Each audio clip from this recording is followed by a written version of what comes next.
Hello বন্ধুরা, সবাই তো কেমন আছো? আমি তো খুব ভালো আছি। একদম সেজে গুজে বেরিয়ে পড়লাম।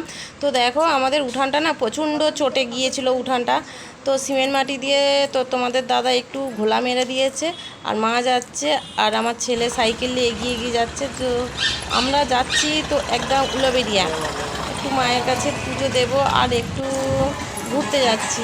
তো ঘরের মধ্যে চার দেওয়ালের মধ্যে না একদম থাকতে ভালো লাগছে না, মনে হচ্ছে যেন বন্দি হয়ে যাচ্ছে। আর এত গরমে মনে হচ্ছে যেন হাফ মাডার। তো একদম মন্দিরের সামনে চলে এলাম। তো আর এদিকে দেখো একদম মন্দিরের ভেতরে প্রবেশ করে ফেলেছি। প্রবেশ করার পর চারিদিকে তোমাদের মন্দিরটা একটু ঘুরিয়ে দেখাই। তো দেখো এইখানে তখন আমি যখন গিয়েছিলাম তখন দরজা মানে গেটটা বন্ধ ছিল।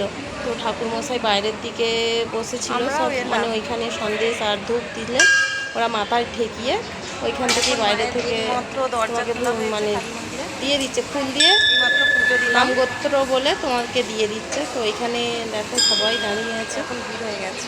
আর ওখানে একটা তোমাদের পরিচিত দুজনের সাথে দেখা হলো, খুব ভালো লাগলো। আর ফুল দিয়ে গেটটাকে সাজানো হচ্ছে। আমি এসেছি তো এখানে আর আমার তো বেশ ভালোই লাগছিল, খুব সুন্দর একদম জায়গা। শিব মন্দির আছে, রাধাকৃষ্ণর মন্দির আছে, মা কালী মায়ের মন্দির আছে, তারপরে তোমার সাবিত্রী সত্যবানের মন্দির আছে। তো এখানে সাবিত্রী সত্যবানের আজকে পুজো। তো ওইখানে সব পুজো দিতে তার এত বড় বড় কানেরগুলো পরেছি, তো এত খালি চুলে আটকে যাচ্ছে। তো কি করব, যখনই চুলে আটকে যাচ্ছে মা একটু করে ছাড়িয়ে দিচ্ছে। মাকে বলছি মা একবার দুটো তিনটে রিলস বানিয়েছি।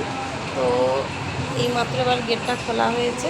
তো ঠাকুরমশাই এখন পুজো পাঠ করবে। আর অনেকে যারা আসছে তারা সব মানে সন্দেশ দিয়ে আরেক পুজো দিচ্ছে। আর আমিও তো খুব ভালো লাগছে এখানে বসে, এত সুন্দর জায়গা। ঘুরতে একদম নদীর ধারে চলে এলাম, একদম গঙ্গার ধারে।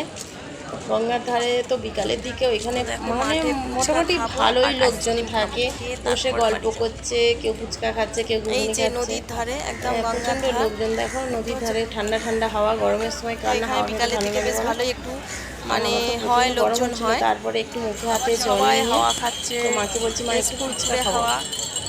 মা বলে চল, তাহলে ফুচকা খেয়ে তারপরে একটু মায়ের সাথে গল্প টল্প করলাম। আর বেশ সুন্দর জায়গা। বিকালের দিকে মনে হচ্ছে যে একটু ঘুরি বা একটু ছবি করি বা রিলস বানাই। মা তো সাইডে দাঁড়িয়ে আছে।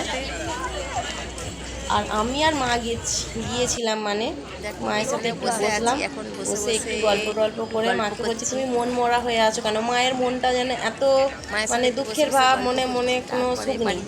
মাকে বলছি মা তুমি মায়ের কাছে এসেছো, মায়ের কাছে প্রার্থনা করো যেন তুমি ভালো থাকো, সুস্থ থাকো। তো এই পর্যন্ত আজকে। জয় মা কালী মায়ের জয়।